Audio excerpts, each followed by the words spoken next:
السلام علیکم my dear YouTuber احباب، کیسے ہیں آپ سب؟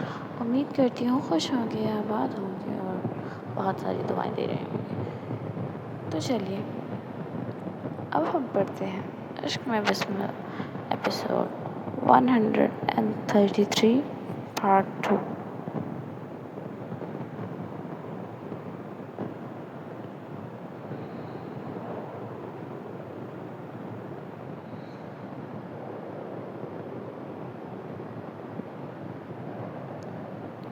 اچانک حویلی کے ارد گرد ہواؤں کا رخ تیز ہو گیا تھا، جیسے فضا بھی گواہی دے رہی ہوتی کہ آج ایک معصوم زندگی اجڑنے جا رہی ہے۔ عرفان سکندر کے ہونٹوں پر ایک بھیانک شیطانی مسکراہٹ ابھر آئی۔ وہ اچھی طرح جانتا تھا کہ پلک اور دیان خان کا ابھی تک میاں بیوی والا کوئی مادی تعلق نہیں بنا تھا۔ پلک اب بھی کنواری تھی۔ یہ بات اس کے اندر کی ہوس کو اور شیطانیت کو اور زیادہ سکون دے رہی تھی، لیکن سچ تو یہ تھا کہ اس بات سے اسے کوئی فرق نہیں پڑتا تھا۔ اسے ہر حال میں بس پلک چاہیے تھی۔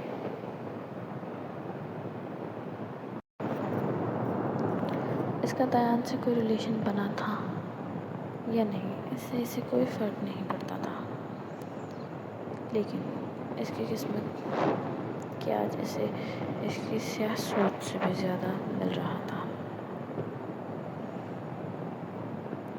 وہ اپنے ہاتھوں میں پھولوں کا بڑا بوکے اٹھائے خان حویلی کی مین گیٹ عبور کر گیا۔ سامنے سے آتے ہوئے ایک ملازم نے سخت حیرانگی سے عرفان سکندر کو دیکھا کہ وہ مردانے میں جانے کی بجائے حویلی کے زنانے حصے میں کیوں جا رہا ہے۔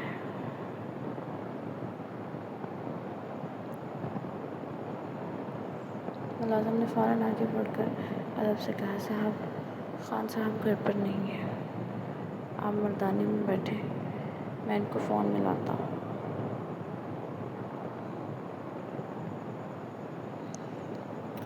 عرفان سکندر نے اس کی بات کا جواب دینے کی بجائے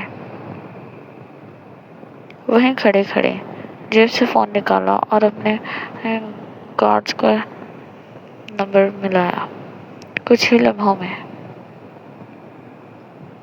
اس کے مسلح گارڈز دندناتے ہوئے اندر آ گئے۔ حویلی کے چوکیدار نے انہیں اندر آنے سے منع نہیں کیا، کیونکہ پہلے بھی عرفان سکندر کے گارڈز اکثر اس کے ساتھ پیچھے پیچھے اندر آ جاتے تھے۔ گارڈز جیسے ہی اندر داخل ہوئے، انہوں نے فوراً اس وفادار ملازم کو دبوچ کر پکڑ لیا اور ایک خالی کمرے میں بند کر کے باہر سے تالا لگا دیا۔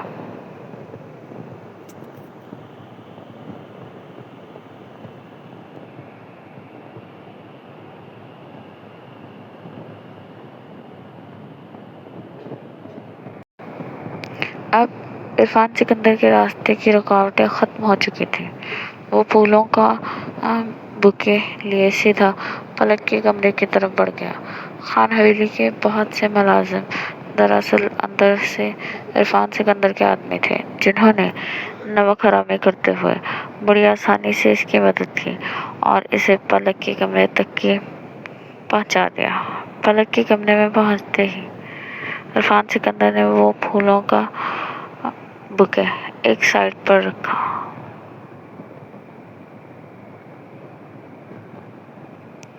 اور سیدھا جا کر پلک کے بیڈ پر لیٹ گیا۔ وہ بالکل ایک پاگل کی طرح حرکتیں کر رہا تھا، کبھی بیڈ سے تکیہ اٹھا کر اسے دیوانہ وار اپنے سینے سے لگا لیتا تو کبھی اس کے کمبل کو خود پر اوڑھ لیتا۔ وہ ایسے تھا جیسے بالکل پاگل ہو رہا ہو۔ کمرے کی ہر چیز سے اسے پلک کی دلفریب خوشبو آ رہی تھی اور وہ اس کی مہک میں پوری طرح ڈوب جانا چاہتا تھا۔ اتنا گہرا ڈوب جانا چاہتا تھا کہ اسے غلط اور صحیح کا کچھ یاد نہ رہے، اتنا کہ وہ آسانی سے اپنا ہر بھیانک کام کر سکے۔ اتنا کہ وہ جو کچھ یہاں حاصل کرنے آیا تھا وہ ہر حال میں حاصل کر سکے۔ وہ پلک کی خوشبو میں اس حد تک ڈوب جانا چاہتا تھا کہ اس کے بعد اس کو دنیا بالکل اندھیر لگنے لگے۔ وہ ہر چیز سے مکمل بے خبر ہو جانا چاہتا تھا، کیونکہ آج رات اسے ہر صورت پلک کو پانا تھا۔ اب وہ بیڈ سے اٹھا اور اس کے سامنے رکھی کپڑوں کی الماری، شوٹنگ الماری کھول لی اور وہ پلک کے کپڑوں کو اپنے چہرے پر وحشیانہ انداز میں پھیر رہا تھا۔ اس کے لباس سے اس کی خوشبو کو اپنے نتنوں کے ذریعے اپنے اندر تک اتار رہا تھا۔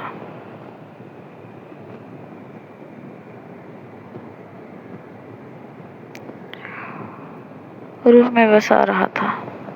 وہ الماری سے اس کا ایک ایک ڈریس نکالتا، اسے خود سے لگاتا اور اس کے کپڑوں کو ایسے چومتا جیسے وہ خود اس کے سامنے کھڑی ہو۔ ایک نشہ سا، خمار ہی خمار عرفان سکندر کی رگوں میں دوڑ رہا تھا۔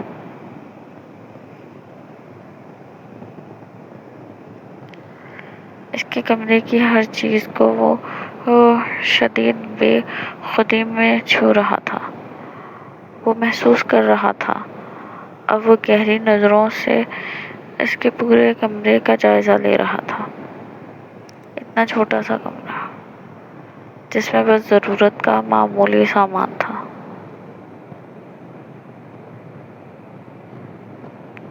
کوئی عیش و عشرت یا آسائش نہیں تھی۔ یہ دیکھ کر سکندر کو اب شدید غصہ آ رہا تھا کہ اس کی پلک کو ان خان حویلی والوں نے اتنا ہلکا سمجھا تھا۔ اتنا چھوٹا سا کمرہ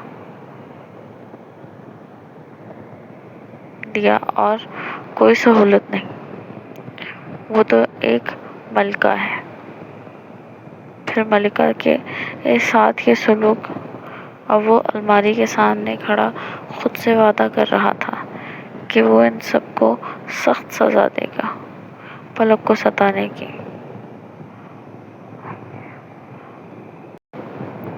پاداش میں وہ ان سب سے ان کی ساری آسائشیں چھین لے گا۔ اور سریہ خان کو تو وہ کوئی بہت ہی بھیانک سزا دینے کا سوچ رہا تھا، جس سے پلک کی زندگی اس حویلی میں اس کے لیے ہی تنگ کرتی تھی۔ خود سے یہ سارے انتقامی عہد و پیمان کرتا ہوا وہ ایک بار پھر شوٹنگ الماری کے پاس آ کر کھڑا ہوا۔ تبھی اس کی نظر اندر لٹکی ایک بلیک ساڑی پر گئی۔ اس نے وہ ساڑی باہر نکالی جس پر گولڈن بلیک ہینڈ ورک ہوا تھا۔ ساڑی کی خوبصورتی ایسی تھی جو ایک بار دیکھنے والے کی آنکھوں کو خیر کر دے۔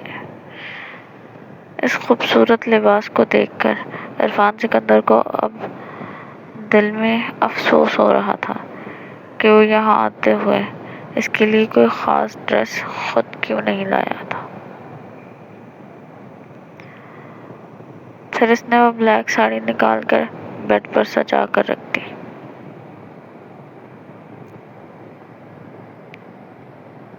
اب اس کا کام پورا ہو چکا تھا۔ اب اسے بس پلک کے اس کمرے میں آنے کا انتظار تھا۔ ایک بھیانک اور لرزہ خیز انتظار۔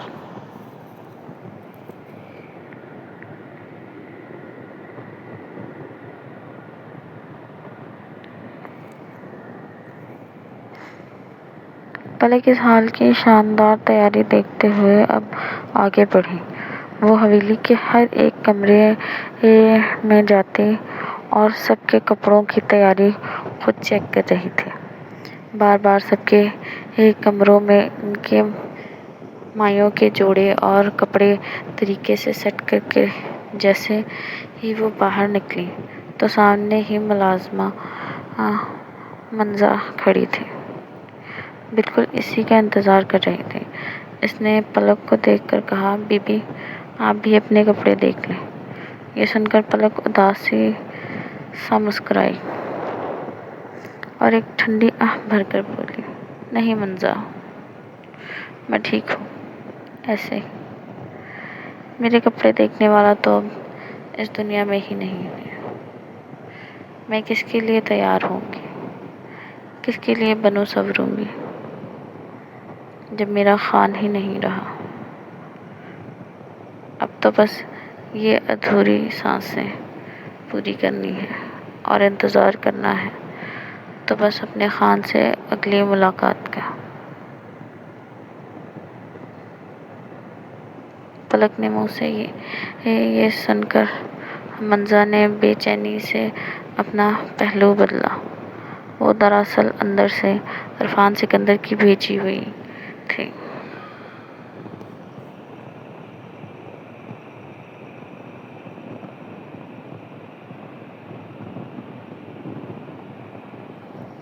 وہ کچھ بھی کر کے کوئی بھی بہانہ بنا کر پلک کو حویلی کے اندر اس کے کمرے میں بھیجنا چاہتی تھی تاکہ سکندر کا راستہ صاف ہو، مگر پلک وہاں سے کچن کی طرف چل دی۔ اب وہ رات کے کھانے کا سارا انتظام خود دیکھنا چاہتی تھی۔ منزا پھر سے ایک سائے کی طرح اس کے پیچھے پیچھے چل دی۔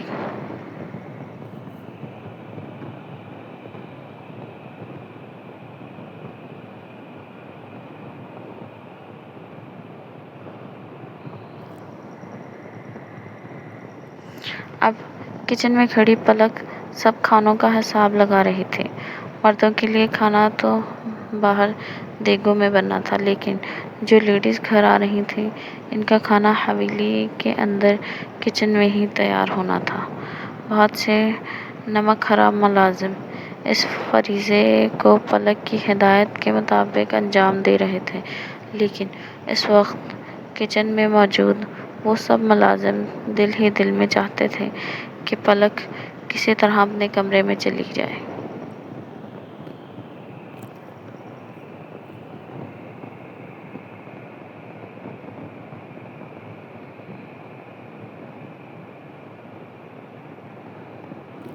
ورنہ اوپر بیٹھا عرفان سکندر ان سب کی جان لے لیتا۔ انہیں ہر حال میں یہ کام کرنا ہی تھا۔ وہ پلک کو بار بار فورس کر رہے تھے، بی بی آپ صبح سے کام میں لگی ہیں، آپ جا کر کمرے میں تھوڑا سا آرام کر لیں، لیکن پلک وہاں سے جانا نہیں چاہتی تھی۔ وہ سارا کام اپنی ہی نگرانی میں دیکھنا چاہتی تھی تاکہ مہمانوں کے آگے کوئی کمی نہ رہ جائے۔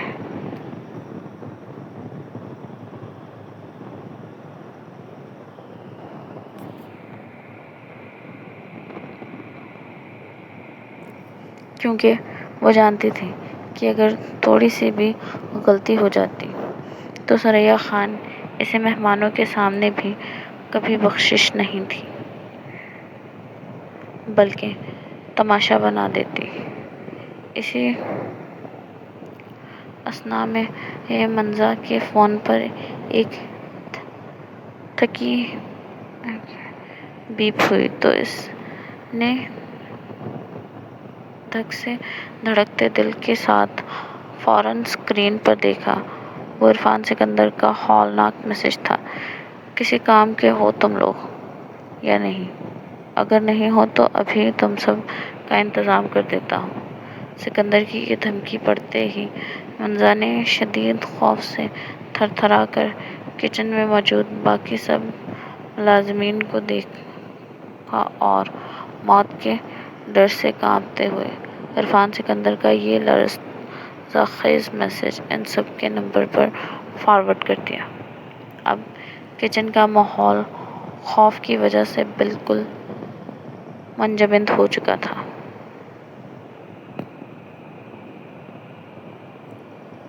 اور ملازمین پلک کو کمرے میں بھیجنے کے لیے آخری حد تک جانے کو تیار تھے۔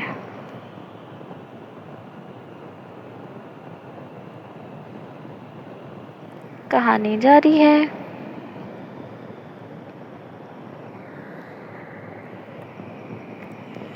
کہانی پسند آئے تو چینل کو سبسکرائب کریں اور اپنا کامنٹ اور ریویو ضرور دیں،